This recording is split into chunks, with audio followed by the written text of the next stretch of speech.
Hola a todos, vamos a hablar sobre desarrollo infantil temprano. Estos son los objetivos de esta clase. Y vamos a empezar recordando un concepto eh, que es clave en la pediatría en general, que es el de desarrollo infantil. A veces le llaman también neurodesarrollo. Se trata de un concepto dual, porque habla no solo del proceso mediante el cual el cerebro va logrando sus funciones, sino también algunos se refieren a esto como resultado final. Este proceso se refiere a la interacción entre toda la expresión genética y también la interacción con el ambiente, que va incluso desde el ambiente intrauterino. Y el resultado final de este proceso de desarrollo infantil nos muestra un cerebro maduro con todas las funciones superiores logradas, es decir, lo que hace a una persona única e irrepetible. El concepto de desarrollo infantil temprano se relaciona con el concepto de los primeros 1000 días de vida. En realidad se refiere a los primeros 1000 días de vida postconcepcional, es decir, los 9 meses de la gestación y también los primeros 2 años de vida. ¿Por qué es este tiempo tan importante? Porque es el periodo en el que el cerebro está creciendo de manera más acelerada. La UNICEF publicó en 2016 varios documentos relacionados con el desarrollo infantil temprano. Y esto manifestaba una gran preocupación porque la evidencia decía que buena parte de los niños, el 43% según este documento, no podía lograr el máximo potencial de desarrollo cerebral. Y esto debido a que las interacciones entre la genética y el ambiente se veían afectadas por muchos factores que podían ser modificados. Quizás una de las conclusiones más importantes de este concepto era que el cuidador principal del niño, o cuidadores, que en este caso pueden ser los padres, los abuelos, etcétera, tenían un rol muy importante y el concepto iba a reforzar este rol de los cuidadores. Hablamos de 3 conceptos básicos en el desarrollo infantil temprano y aquí los pueden ver. El primero, el que ya hemos mencionado, que la arquitectura del cerebro se basa en los fundamentos genéticos y las experiencias tempranas. El segundo, que las interacciones de los niños y los cuidadores van a dar forma a la estructura cerebral. Y finalmente, el efecto del estrés tóxico. Vamos a ver un video que nos ayuda a entender esta primera parte.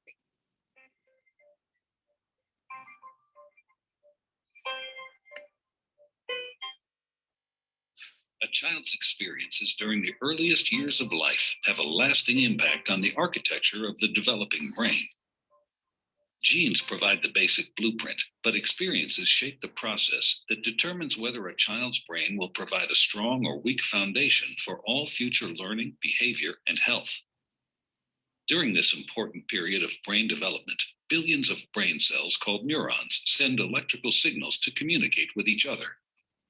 These connections form circuits that become the basic foundation of brain architecture. Circuits and connections proliferate at a rapid pace and are reinforced through repeated use. Our experiences and environment dictate which circuits and connections get more use. Connections that are used more grow stronger and more permanent. Meanwhile, connections that are used less fade away through a normal process called pruning. Well-used circuits create lightning-fast pathways for neural signals to travel across regions of the brain. Simple circuits form first, providing a foundation for more complex circuits to build on later.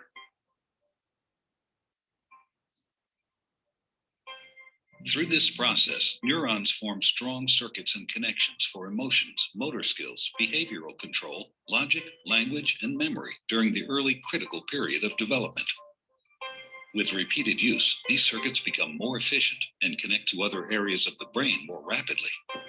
While they originate in specific areas of the brain, the circuits are interconnected. You can't have one type of skill without the others to support it.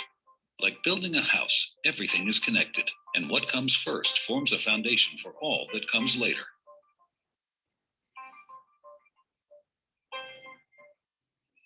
Esta lámina nos resume las etapas del desarrollo cerebral normal.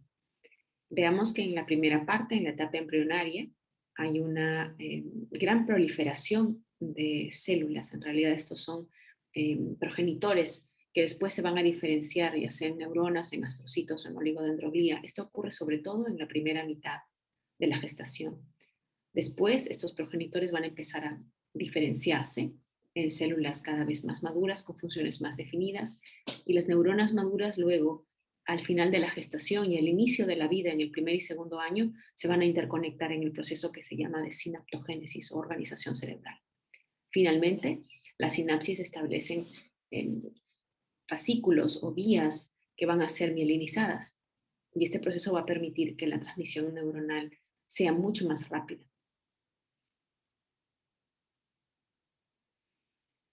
Una traducción de una maduración cerebral normal se da cuando evaluamos el desarrollo cerebral. Aquí tenemos una copia de un carnet de atención, el que usamos nosotros aquí en el Ministerio de Salud, y vemos que hay un resumen de las habilidades para cada edad. Esto nos ayuda como un patrón para reconocer qué es lo normal y qué no en cada edad. De hecho, uno de los conceptos más importantes en desarrollo es que hay ventanas de oportunidad. ¿Qué significa esto? Que tenemos momentos en los cuales el desarrollo está favorecido y después eso ya no va a ocurrir. Por ejemplo, la ventana de oportunidad de la visión está ubicada en los primeros 6 meses de vida. La ventana del lenguaje y la audición en el primer año. Eso significa que si tenemos niños con carencias visuales o auditivas tempranas, pues lo que viene después, que es el desarrollo motor o el del lenguaje, no se va a dar de forma adecuada porque esa base neurosensorial no ha sido adecuada. Igual, las funciones cognitivas superiores tienen un periodo de ventana bastante más amplio, que va incluso hasta pasada la etapa infantil, iniciada la adolescencia. Pero hay un pico donde esto se desarrolla, ¿no? Y si esta base inicial no se da bien, puede ser que el paciente no alcance la máxima expresión de sus funciones cognitivas. Vamos a poner, por ejemplo, el desarrollo de la vía visual para poder comprender cómo es que estas interacciones son importantes. Cuando nacemos, apenas podemos ver figuras geométricas, bordes muy marcados y contrastes. Por esto este bebé de 34 o 35 semanas puede fijar su mirada en una tarjeta como esta, que se llama un optotipo. Los bebés recién nacidos pueden ver entonces los contrastes, como vemos en la figura de arriba, y conforme van pasando los meses, alrededor de los 6 meses hasta el año, según algunos autores, la visión ya se parece a la visión del adulto. Pero en el caso de la niña que vemos aquí abajo, vemos que ella no puede ver. ¿Cómo nos damos cuenta? Porque no llega a fijar su mirada, porque se cubre los ojos, tiene movimientos anormales de parpadeo y también de nistagmo. Si esta niña no ve en los primeros meses, probablemente después, aunque se corrija la causa de la normalidad visual, que en este caso era una hidrocefalia, la visión no se va a recuperar. Y la interpretación de lo que ve, que es lo más importante, pues tampoco. Entonces, esto le va a representar a ella un retraso importantísimo del desarrollo. Vamos a ver ahora un segundo video sobre el segundo concepto clave en desarrollo infantil temprano.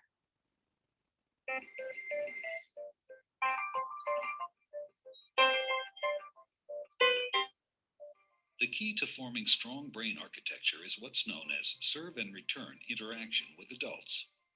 In this developmental game, new neural connections form in the brain as young children instinctively serve through babbling, facial expressions, and gestures. And adults return the serve, responding in a very directed, meaningful way. It starts very early in life when a baby coos and the adult interacts and directs the baby's attention to a face or hand.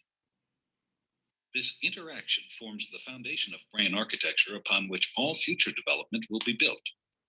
It helps create neural connections between all the different areas of the brain, building the emotional and cognitive skills children need in life. For example, here's how it works for literacy and language skills. When the baby sees an object, the adult says its name. This makes connections in the baby's brain between particular sounds and their corresponding objects. Later, adults show young children that those objects and sounds can also be represented by marks on a page. With continued support from adults, children then learn how to decipher writing and eventually to write themselves. Each stage builds on what came before. Ensuring that children have adult caregivers who consistently engage in serve and return interaction, beginning in infancy, builds a foundation in the brain for all the learning, behavior, and health that follow.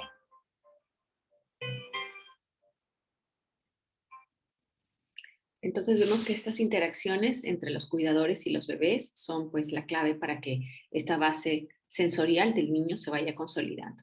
Entonces, ¿cómo aprendemos, por ejemplo, a fijar la mirada en las caras? Porque vemos a la mamá desde muy temprano.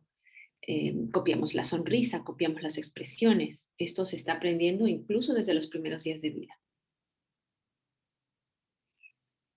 Para el año 96 hubo un experimento muy interesante con monos, un descubrimiento en realidad que fue casual, y esto lo hizo el doctor Risolati, un italiano que investigaba la actividad cerebral en los monos, y encontró él que las mismas zonas se activaban en el cerebro del mono cuando el mono hacía una acción y cuando veía a otro hacer la acción. Esto llevó al doctor Risolati a describir las neuronas en espejo. ¿Y qué significa esto? ¿Cómo funcionan y cómo le permiten al niño aprender? Pues lo que ocurre es que el cerebro se activa en zonas muy parecidas cuando realiza una acción, cuando ve a otro realizando la misma acción. Por ejemplo, este niño que ve a la mamá sacando la lengua, en el cerebro de él se activa el área motora de la lengua. Cuando escucha a alguien realizar la misma acción, cuando ustedes me están escuchando a mí decir sacar la lengua, también se están activando en las mismas áreas. Y cuando imaginamos que realizamos la acción. Y esto permite entonces al niño copiar estas acciones. Por eso las interacciones son tan importantes y por eso los niños a veces son capaces de aprender cosas que no les enseñamos, pero que las ven todo el tiempo. A partir de eso, el Centro para el Desarrollo Infantil de la Universidad de Harvard, que es de donde he tomado los videos para esta clase, hizo incluso unas recomendaciones para jugar con un niño. Vamos a tener que mirar el video nuevamente para ver estas interacciones, ¿no? Lo primero es ver que el niño se fije en un juguete, como en este caso en el picarón rosado. La mamá reconoce que al niño le interesa el juguete y lo esconde para que ella lo busque. Refuerza así su atención. Le pone nombre, le dice cómo se llama y espera entonces que la niña lo encuentre. Ella lo encuentra y se lo muestra a la mamá. Se muestra contenta además. Es decir, tenemos allí toda la interacción completa de dar y recibir.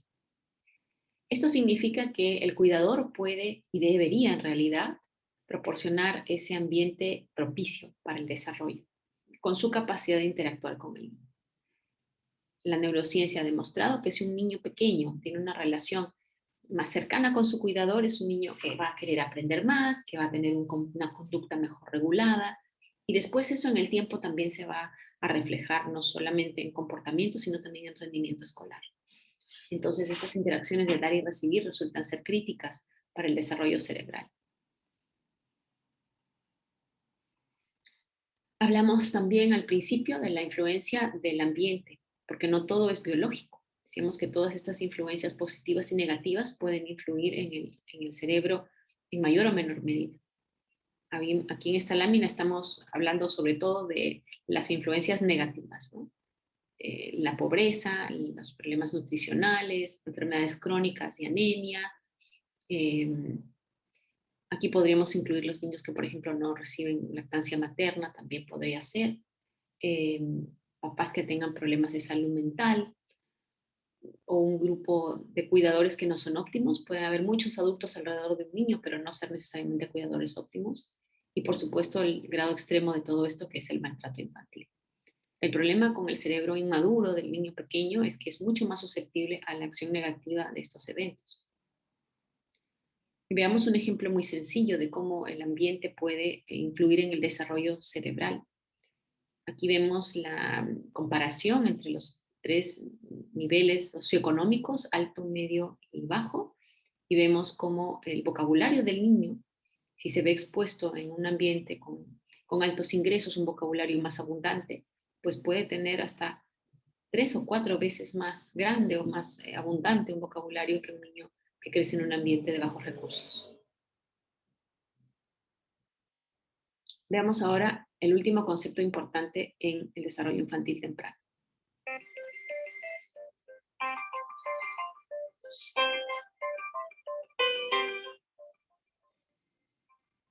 Learning to deal with stress is an important part of healthy development.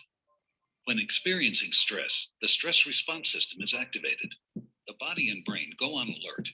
There's an adrenaline rush, increased heart rate, and an increase in stress hormone levels. When the stress is relieved after a short time, or a young child receives support from caring adults, the stress response winds down and the body quickly returns to normal. In severe situations, such as ongoing abuse and neglect, where there is no caring adult to act as a buffer against the stress response stays activated. Even when there is no apparent physical harm, the extended absence of response from adults can activate the stress response system. Constant activation of the stress response overloads developing systems, with serious lifelong consequences for the child. This is known as toxic stress. Over time, this results in a stress response system set permanently on high alert. In the areas of the brain dedicated to learning and reasoning, the neural connections that comprise brain architecture are weaker and fewer in number. Science shows that the prolonged activation of stress hormones in early childhood can actually reduce neural connections in these important areas of the brain at just the time when they should be growing new ones. Toxic stress can be avoided if we ensure that the environments in which children grow and develop are nurturing, stable, and engaging.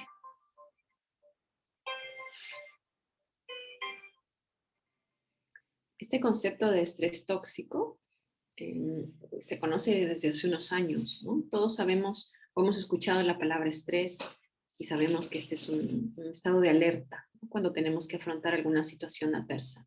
El problema no es el estrés, el problema es si es que este es duradero, porque puede haber efectos nocivos si este estado se prolonga. Entonces, se ha dividido el estrés en tres tipos. El primero, que es el estrés positivo, que no representa una respuesta sostenida y es un impacto moderado, suave sobre la emoción del bebé. El estrés tolerable es un estrés que puede ser un poco más frecuente, un poquito más intenso, pero la respuesta es corta. Y el tóxico es el estrés crónico, frecuente, intenso y respuestas sostenidas, que es lo que lleva a una alteración en el desarrollo cerebral normal, como hemos visto en el video. Podemos poner algunos ejemplos de estrés positivo. Por ejemplo, el primer día que el niño conoce a un nuevo cuidador o una nueva cuidadora o a un familiar. El primer día para ese niño puede representar un momento de estrés, pero luego pues entra en confianza y ya no hay problema. La puesta de una vacuna también puede ser un momento estresante, pero breve. El estrés tolerable, entonces, habla de una respuesta un poco más prolongada. Por ejemplo, el niño se encariña con alguno de sus cuidadores y lo pierde. Y también puede ser una situación fortuita como desastres o accidentes. El estrés que nos preocupa más es el estrés tóxico, ese que el niño sufre con adversidades más intensas. Está claro que el abuso físico, emocional, cuidadores que no tienen una disposición adecuada por enfermedad mental o consumo de drogas, la pobreza extrema y en nuestra situación actual, por ejemplo, la migración. Esto también representa estrés tóxico para las familias y para los niños. Cuando se analizan los niveles de cortisol en los niños sometidos a estrés tóxico, estos valores pueden ser 5 o 6 veces más que lo que se ve en niños que no están sometidos a estas situaciones. Como el video mencionaba también, se han hecho estudios de resonancia magnética funcional para ver cómo es la actividad cerebral en el niño que no está sometido a estrés tóxico y en el que sí. Y vemos que se activan áreas cerebrales distintas. De hecho, la anatomía cerebral cambia porque se da prioridad a la respuesta contra el estrés, a la respuesta de huida o la respuesta de enfrentamiento al peligro y no a las actividades de aprendizaje que están sobre todo en el lóbulo frontal. Esto se puede demostrar en esta lámina, donde vemos que las conexiones de la amígdala, la zona de alarma del cerebro, aumentan sus conexiones en forma muy abundante, pero las conexiones del lóbulo frontal y del lóbulo temporal, las que se encargan de la memoria y el aprendizaje, se van perdiendo. Y algo más que el estrés tóxico causa, que se ha demostrado a través de estudios poblacionales a lo largo de muchos años, es que los niños sometidos a estrés tóxico, conforme van creciendo y estas situaciones no se resuelven, pueden verse afectados por problemas en la adultez. Por ejemplo, son adultos que van a tener con más frecuencia enfermedades crónicas como diabetes o problemas coronarios, hipertensión arterial, También en este grupo de pacientes que han tenido estrés tóxico, que han vivido estrés tóxico en la infancia, en los primeros 7 años, podemos encontrar una frecuencia mayor de problemas psiquiátricos y adicción a sustancias. Y de hecho son personas que han tenido más posibilidad de no completar el colegio y que también tienen unos recursos menores por menores ingresos logrados en la adultez. Es decir, este efecto del estrés tóxico nos va a afectar toda la vida. La UNICEF en 2018 planteó una salida para este problema del potencial de los niños que no se logra completamente, y es esto que se llama el cuidado cariñoso y sensible. Y se basa en las 5 columnas que ustedes ven en la imagen. Primero, tener un niño sano, protegido, vacunado, bien nutrido, idealmente con además lactancia materna, previniendo la anemia. Entonces, la salud y la nutrición adecuada son 2 de los puntos importantes. Niños que tienen protección y seguridad, una vivienda, un hogar estable. Las oportunidades para el aprendizaje temprano, esto depende mucho de dónde crece el niño, el ambiente, la familia. Y aquí lo que hemos mencionado en esta charla, que es la atención receptiva, es decir, el cuidador que es capaz de detectar qué cosa quiere el niño, que quiere aprender y es capaz de responderle y estimular este aprendizaje. Esas serían las bases más importantes para el desarrollo infantil temprano adecuado, basado en este cuidado cariñoso y sensible.